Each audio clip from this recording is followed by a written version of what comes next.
দেখুন, একটা সময় পর্যন্ত শ্রীলঙ্কাও ভাবতো যে আসলে ঋণ নেওয়ার মাধ্যমেই শুধুমাত্র উন্নয়ন সম্ভব, এবং এটাকে তারা খুব বেশি আহামরি চ্যালেঞ্জ হিসেবে না নিয়ে সবসময় একটা ইনসেন্টিভ হিসেবে দেখতো। বাংলাদেশের বিগত 16 বছরও এই যে উন্নয়নের বোঝা আমাদের উপর চাপিয়ে দেওয়া হয়েছিল, সেটার ফল কিন্তু আমরা এখন পাচ্ছি। আমাদের বাজেটের প্রায় 11 থেকে বোধহয় 13 টাকার মতো 13% মতো আমাদের চলে যায় শুধুমাত্র ঋণ শোধ করতে। এবং এই সরকার গঠনের পর আমরা যে IMF থেকে এবং ওয়ার্ল্ড ব্যাংক থেকে ঋণের প্রতি তাদের যে অনীহা আমরা দেখেছি, এই সরকারকে সংস্কার কার্যক্রমগুলো বাস্তবায়ন না করার ফলে তারা যে ঋণ দিতে অনাগ্রহ দেখিয়েছে, সেটা আমরা মনে করি এই সরকারের বাজেটটা বাস্তবায়ন আরো বেশি বড় একটা চ্যালেঞ্জ হতে পারে। এবং যে ঋণ নিয়ে শুধুমাত্র বাংলাদেশের ডেভেলপমেন্ট ওয়ার্ক করা, বাংলাদেশে এগিয়ে যাওয়া, সেটা আমি মনে করি বাজেটের যে ঘাটতি সেটা দিন দিন আরো বেশি বৃদ্ধি করবে।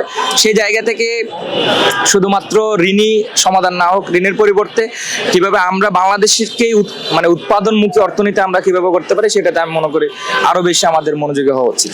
আমি মনে করি এই পুরা বাজেটের মধ্যে যে জিনিসটা সবচেয়ে বেশি নেগেটিভ, তার মধ্যে এটা অন্যতম আর কি, যে একের পর এক করের বোঝা চাপিয়ে দেওয়া। আমরা বিগত সময়গুলোতে দেখেছি যে কিছু হইলেই মানুষের থেকে টাকা নেওয়ার একটা মানে ফন্তি কিংবা একটা ওয়ে বের করা, সেই জায়গাগুলো থেকে আসলে যে সবসময় শুল্ক করগুলো দেওয়া, আমি মনে করি ইনকাম ট্যাক্সটা হয়তো বিবেচনা রাখা যেতে পারে। সেটা মানুষের এবং যারা হইতেছে ঋণ খেলাপি থেকে শুরু করা আছে, সেই ঋণ খেলাপিগুলো যদি ব্যাক আনে, সেই জায়গাটা আমি মনে করি করের যে চাপটা, কর বাড়ার বৃদ্ধি করার জন্য যে ইনসেন্টিভটা সবসময় সরকারের কাজ করে, সেটা থেকে তারা যদি ঋণ খেলাপির টাকাগুলো এবং পাচারকৃত টাকাগুলো যদি পুনরুদ্ধার করতে, আমি মনে করি সেটা একটা বোঝা কমবে।